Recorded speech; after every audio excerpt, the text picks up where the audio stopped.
What's up guys, आज हम देखने वाले हैं पाकिस्तान शॉक्ड, एक विजिट और मालदीव से लाखों टूरिस्ट लक्षद्वीप भाई भागे। तो मोदी जी की आप देख ही रहे हो वीडियो फोटोज बहुत वायरल हो रही है लक्षद्वीप जब वो गए थे विजिट करने। बोला भी है कि जो ट्रैवलर हैं उनके लिए बकेट लिस्ट में उन्हें होना चाहिए और आने वाले टाइम में देखें बहुत जल्दी डेवलपमेंट और भी तेजी से होगा। और टूरिज्म पे बहुत फोकस हो जाएगा क्योंकि लोग मालदीव जाते हैं, अगर वही सब चीजें उसी तरीके का आपको एक एनवायरनमेंट मिल जाएगा तो भैया कौन भागेगा, क्यों जाओगे। क्योंकि आपने हाल ही में देखा होगा कि पॉलिटिक्स वो जो डिप्लोमेसी वहां के वो कर रहे हैं, जो नया प्रधानमंत्री या प्राइम प्रेसिडेंट है वो क्या कह रहा है कि इंडिया अपनी आर्मी हटा ले, मतलब अलग अलग तरीके की बातचीत हो रही है। मोदी जी ने कहा देखो मुंह से बोलने की बजाय कई बार ना सिर्फ बोलने की बजाय आप ऐसी चीज कर दो कि लोग ही अपने आप समझ जाए कि और भारतीय हैं बॉयकॉट पे आ गए तो कुछ भी हो सकता है।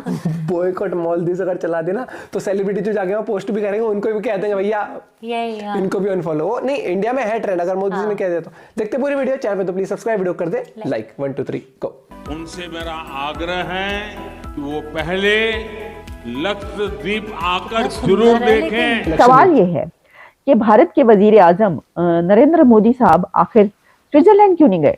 वो अपने मुल्क के, अपने कंट्री के एक ऐसे आइलैंड पर गए हैं जहां पर जिसके बारे में लोग इतना ज्यादा नहीं जानते, लेकिन वो बहुत ही खूबसूरत आइलैंड है। वहां पे मोटा पैसा लगने वाला है लक्षद्वीप में एडवेंचर स्पोर्ट्स के ऊपर, वहां पे आने लग्जरी होटल्स। प्रधानमंत्री मोदी ने इस यात्रा के बाद लक्षद्वीप से करीब 754 किलोमीटर दूर स्थित देश मालवीय सोशल मीडिया पर ट्रेंड करने लगा। साल के अंदर आप देखेंगे कि मालदीव्स का बुखार उतर चुका होगा। दोस्तों मालदीव को भारत ने एक ऐसा आईना दिखाया है जिसका वो हकदार था। भारत के वजीर आजम की अक्सर ऐसी वीडियोस और तस्वीर आती हैं कि जिस पे बड़ी खबर बनती है और अब भी ऐसा ही हो रहा है। और ये सीधा सीधा भारत का एक्शन है मालदीव को। मोदी जी के जाने के बाद वहां पे एडवेंचर टूरिज्म में मोटा पैसा भाई मजा आएगा अब तो। सबसे पहले तो मैं नरेंद्र मोदी को भाई सैल्यूट करता हूँ उसकी इतनी अच्छी आदत के लिए। उन्होंने कहा कि बेस्ट फ्रेंड्स लिखा मेलेनी ने, बल्कि हुआ कुछ यूं कि अभी जो मेलेनी है उनको एक अवार्ड भी दिया गया है। उन्होंने साथ में ये भी किया इस तरह, तो फिर उसके ऊपर भी एक हंगामा हो गया कि ये तो मोदी साहब से उन्होंने सीखा है। ये देखो ये टेक ओवर करने लगा, ये देखो 17 ये देखो 17 में टेक ओवर इंडिया 2005 से 2025। तब ये बताता है कि वो अपने कंट्री को रिप्रेजेंट कर रहे हैं और अपने कंट्री को आगे लेकर जा रहे हैं और कह रहे हैं कि यहाँ पर आओ टूरिज्म के लिए। भाई शेयर करना सब लोगों तक। हेलो फ्रेंड्स, जय हिंद। हिंदुस्तान स्पेशल में आपका स्वागत है। दोस्तों आपको पता ही है दोस्तों, प्राइम मिनिस्टर नरेंद्र मोदी हाल ही में लक्षद्वीप के दौरे पर पहुंचे थे। प्राइम मिनिस्टर मोदी ने गुरुवार को लक्षद्वीप दौरे की कुछ तस्वीरें शेयर की थी। प्राइम मिनिस्टर मोदी ने कहा था कि अगर आप एडवेंचर चाहते हैं तो लक्षद्वीप आपकी लिस्ट में जरूर होना चाहिए। प्राइम मिनिस्टर मोदी की इस यात्रा के बाद लक्षद्वीप से करीब 754 किलोमीटर दूर स्थित देश मालदीव सोशल मीडिया पर ट्रेंड करने लगा। यूजर्स प्राइम मिनिस्टर मोदी के इस कदम को मालदीव के लिए एक बड़ा झटका मान रहे हैं। यूजर्स ने सोशल मीडिया पर लिखा कि इस हमले के बाद मालदीव का पर्यटन खत्म। मालदीव की 5 लाख की आबादी पर्यटन से 1/3 की कमाई करती है। ऐसे में ये लोगों के लिए भीड़ भाड़ वाले टूरिस्ट डेस्टिनेशन मालदीव से बेहतर विकल्प साबित हो सकता है। इतना ही लक्षद्वीप भारत में है, इसीलिए यह मालदीव की तुलना में काफी सस्ता और बेहतर डेस्टिनेशन विकल्प साबित हो सकता है। प्राइम मिनिस्टर मोदी की लक्षद्वीप यात्रा ऐसे वक्त पर आई जब भारत और मालदीव के रिश्ते अच्छे नहीं चल रहे। ऐसे में प्राइम मिनिस्टर मोदी की इस यात्रा को रणनीतिक तौर पर काफी अहम माना जा रहा है। तुम्हें बीचेस का शौक है ना, तुमने ऐसी सफेद बिल्कुल प्रिस्टीन बीचेस दुनिया में नहीं देखी होंगी जैसे लक्षद्वीप में। इतना खूबसूरत भाई, डिस्कवर नहीं करा है लोगों ने अभी तक। सपाटे एडवेंचर स्पोर्ट्स के लिए जाओ, वो एक डेस्टिनेशन बनेगा, वो एक हब बनेगा। और प्रधानमंत्री मोदी जी का जाने का मकसद वही था। His whole aim of going to Lakshadweep was this. मुंह तोड़ जवाब देना इस तरीके से। 5 साल के अंदर आप देखेंगे क्या कहते हैं, मालदीव्स बॉर्डर पे लड़ाई से नहीं होती है ना। ये मैं आपको आज बता रहा हूँ, आप नोट कर लेना, 5 साल के अंदर मालदीव्स का बुखार उतर जाएगा। ये जो पैसे के लिए इतराते हैं ना कि बाहर से लोग आ रहे हैं, ये है, ये नहीं, ये चाइना सब, रुको जरा, सबर करो। हमारे देश में ज्यादा सुंदरता है, थोड़ा सा डेवलप करने की बात है। पैसा है हमारे पास, विजन है हमारे पास, लीडर है हमारे पास। क्या पॉसिबल नहीं है? चला गया मोदी जी, देखना 2-3 साल में हो जाएगा, फिर देखेंगे। जालिमों, मोदी की तस्वीरों ने एक बार फिर इंटरनेट ब्रेक कर दिया है। तो आइए बात करते हैं कि इस बार इंडिया के प्राइम मिनिस्टर नरेंद्र मोदी साहब की कौन सी तस्वीरों और वीडियोस ने इंटरनेट को ब्रेक कर दिया। भारत के वजीर आजम की अक्सर ऐसी वीडियोस और तस्वीर आती हैं कि जिस पे बड़ी खबर बनती है और अब भी ऐसा ही हो रहा है। पहले हमने देखा था कि नरेंद्र मोदी साहब ने जब तेजस उड़ाया था तो उस वक्त वो यूनिफॉर्म पहनकर जब वो निकले थे और उनकी पिक्चर्स इंटरनेट पर आई तो इंटरनेट पर तो एक उधम मच गया और लोगों ने जो है उसको धड़ाधड़ शेयर करवाना शुरू कर दिया और कहा कि देखो कि भारत के वजीर आजम जो हैं ये तो जनाब तेजस उड़ा रहे हैं, ये क्या क्या कर रहे हैं। लेकिन अब हुआ कुछ यूं है कि मोदी साहब एक आइलैंड पर पहुंचे हैं और वहां पर उन्होंने स्नॉर्कलिंग, डाइविंग और स्विम और उस आइलैंड पर उनकी पिक्चर्स जो हैं ये सब करते हुए वायरल हो रही हैं। वो कौन सा आइलैंड है? बहुत इंपॉर्टेंट आइलैंड है, लेकिन शायद आप उसके बारे में ना जानते। उन्होंने ऐसा किया क्यों, ज्यादा अहम ये है। तो देखिए जो पिक्चर्स चल रही हैं इस वक्त मीडिया पे वो हैं लक्षद्वीप आइलैंड।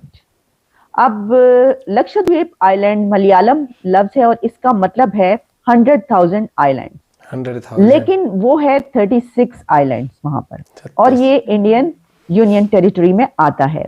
और अगर इसकी तारीख पर आप जाएं, हिस्ट्री पर, तो मालाबार के पास जब उस वक्त जब ब्रिटिश राज से भी पहले कई सदियां पहले जो है वो एरिया, वो वहां पर कई एक इन्वेडर्स भी आते रहे और बहुत कुछ होता रहा। लेकिन ये जो जगह है ये दूर दराज है, यानी ये आइलैंड वो आइलैंड नहीं है कि जिसमें आप कहें कि ये मोदी साहब जो है ये तो गोवा पहुंच गए, वहां के बीच पर नजर आए, ये मुंबई पहुंच गए वहां पर। नो, ये वो आइलैंड है जिसके बारे में इतनी बात नहीं की जाती। सवाल ये है कि भारत के वजीर आजम नरेंद्र मोदी साहब आखिर स्विट्जरलैंड क्यों नहीं गए, वो लोग समझ चुके फ्रांस हैं क्यों क्या नहीं चीज गए इसके पीछे, और पेरिस के वो आईफिल टावर पे क्यों नहीं गए, अपनी फैमिली के साथ जाते, वो डिनर करते और मजे करते, वहां की तस्वीरें उनकी वायरल हो जाती, या कुछ ऐसा काम करते, या फिर ये कि वो लंदन चले जाते, कहीं पर किसी नहीं, वो अपने मुल्क के अपने कंट्री के एक ऐसे आइलैंड पर गए हैं जहां पर जिसके बारे में लोग इतना ज्यादा नहीं जानते, लेकिन वो बहुत ही खूबसूरत आइलैंड है। और उसके बाद उन्होंने ट्वीट किया और जिसमें उन्होंने कहा कि ना सिर्फ ये कि इसकी जो सीनिक ब्यूटी है और जो मेस्मराइजिंग है, इसके अलावा ये एक ऐसी जगह है कि जहां पर बैठकर आपको ये रिफ्लेक्ट करने का ये मौका मिला है कि 140 जो इंडियंस हैं उनके, यानी 1.5 अरब इंडियंस जो हैं उनके लिए काम कैसे किया जा सकता है। तो अब देखिए 140 करोड़ इंडियंस की वो बात करें वहां पर जाकर भी, ठीक है जी, और वहां पर उन्होंने कहा कि ये बैठकर पता चलता है कि कितना मुश्किल है ये सब करना। वो एक एडवेंचरर के तौर पर नजर आए, उन्होंने ये एडवेंचर किया, लेकिन इसमें ज्यादा अहम बात यह है कि वो वहां पर उन्होंने जाके हजारों करोड़ों रुपए के कोई प्रोजेक्ट्स भी जो हैं वो उसका अनाउंस किया है और वो भी शुरू हुए हैं। क्योंकि आप जानते हैं कि और भी इसकी बहुत सारी सिग्निफिकेंट हो सकती है कि देखिए जैसे कि वहां पर वो इलेक्शन है आजकल, और इससे पहले हमने देखा कि बहुत बड़ी बड़ी रैलीज भी चली, कई दिन हम देखते रहे इलेक्शन के दौरान जो है वो चलता रहा सिलसिला, और उसमें जो है वो वहाँ लोगों से पॉलिटिशियंस जो है जाकर मिलते हैं और अपनी प्रेजेंस शो करवाते हैं। ये प्रेजेंस शो करवाना अपनी जगह पर, लेकिन एक ऐसी जगह पर जाकर ये बताना कि ये बहुत ही खूबसूरत जगह और यहाँ पर मैं आया हूँ। इटालियन प्राइम मिनिस्टर मेलोनी की तस्वीर वायरल हुई थी, सेल्फी वायरल हुई थी मोदी साहब के साथ, तो आपको ने देखा होगा कि बहुत ज्यादा उसके ऊपर बातचीत हुई और उसके ऊपर जब उन्होंने कहा कि बेस्ट फ्रेंड्स लिखा मेलोनी ने, बल्कि हुआ कुछ यूं कि अभी जो मेलोनी है उनको एक अवार्ड भी दिया गया है मैन ऑफ द ईयर का, लेकिन वुमेन ऑफ द ईयर का देना चाहिए था, लेकिन उस पे वो एक जगह थी और वहां पर वो उठी और अवार्ड लेने के लिए जब आगे गई उनके लिए तालियां बज रही थी, क्लैप हो रही थी, तो उन्होंने जहां देखिए जवाब देने के बहुत से तरीके होते हैं, यूं करते हैं, यूं भी वो कर रही हैं, यूं भी करते हैं लोग, ठीक है, बहुत सी चीजें, लेकिन उन्होंने साथ में ये भी किया इस तरह, तो फिर उसके ऊपर भी एक हंगामा हो गया कि ये तो मोदी साहब से उन्होंने सीखा है। इसका मतलब है कि ये तो उनकी मुरीद बन चुकी हैं जी, पैरोकार बन चुकी है ये नरेंद्र मोदी की, और क्योंकि वो उन्होंने उनसे ये लिया और वो इस तरह कर रही हैं, क्योंकि ये इटली में इटालियन जो प्राइम मिनिस्टर है वो तो उसका तो ये तरीका कार नहीं है। बहुत सही बोला भाई, मोदी जी का तो फैन कौन नहीं होगा भैया, पहले तो कमेंट करके बता दो। पूरी दुनिया में मोदी जी ने अपना एक अलग ही फैन बेस क्रिएट कर चुके हैं, और देखना यहाँ पे मुंह तोड़ जवाब बिना कुछ करे। मैंने बोला ना, क्या कहते हैं वो, हर लड़ाई मतलब वैसे नहीं जीत सकते आप, आपके जीत तो सकते हो, लेकिन क्या जरूरत है जब इन चीजों से काम हो रहा है। उन्होंने तो डिप्लोमेटिक तरीके से बहुत वो जवाब देने की कोशिश की, एरा ऑफ वॉर उन्होंने वो प्रूफ भी करा है। जिसको नहीं भी समझा थोड़ा सा मैं बताता हूँ कि मालदीव्स का जो प्रेसिडेंट या प्राइम मिनिस्टर जो बना है तो वो मुस्लिम है, और उसने डिसीजन लिया है कि भैया इंडियन आर्मी को वहां से हटाओ इस तरीके से, और वहां पर ये वो मतलब थोड़ा ज्यादा ऐड रहा था। तो मोदी जी ने कहा तुम टूरिज्म के ऊपर ही चलते हो ना, रुक जाओ तुम। क्योंकि इंडिया की आबादी इतनी है, मुझे लगता है कि कितने देश के जो टूरिज्म है ना वो इंडिया से ही चल रहा होगा, चल रहे होंगे, चल रहा है। इनफैक्ट वर्ल्ड से भी चलता है, लेकिन इंडिया के लोग भी जाते हैं मेजोरिटी, मतलब कितने जो बहुत। लेकिन भैया किसी भी देश की तिजोरी से जब पैसा कम होगा तो दुखित होगा। और इंडिया भाई बहुत सुंदर है, अगर वहां पर एडवेंचर स्पोर्ट्स हर एक तरीके से, जैसे वो आइलैंड डेवलप भी करा गया, ऐसा थोड़ी है कि वहां पर अपने आप ही वो कॉटेजेस बन गए या फ्लोटिंग विला बन गए, फ्लोटिंग हाउस बन गए, मतलब बनाए जाते हैं। और अगले 5 साल में देख लेना जो टूरिज्म वहां की, यहाँ अरे मेरे जैसा तो और खुश, पैसे बचेंगे बिना बात के। मालदीव भाई एक तो वैसे ही महंगा पड़ता है वो, दूसरी बात सुंदर बनाया जाता है, मेंटेन किया जाता है, और जब तैयारी होंगी चीजें तो विजिट भी करोगे। और अभी भी भाई घूमने के लिए और भी अभी भी बढ़िया है, बहुत चीजें होती हैं, तो अगर आप डिस्कवर करोगे तो सही है। और देखा मैंने कभी मालदीव जाने की जिद ही नहीं करी, इसने करी थी एक बार, मैंने कहा रुक जाओ मोदी से बात चल रही है अभी, वो अभी प्लान कर रहे हैं किस तरीके से जवाब देंगे। भाई जय हिंद, जय भारत, जय श्री राम जरूर लिख देना। वीडियो कैसी लगी ये भी कमेंट करके बताना, बाकी आप कहां से देख रहे हो बताना जरूर। मिलते हैं आप लोगों से एक और वीडियो के साथ, बाय बाय, टेक केयर।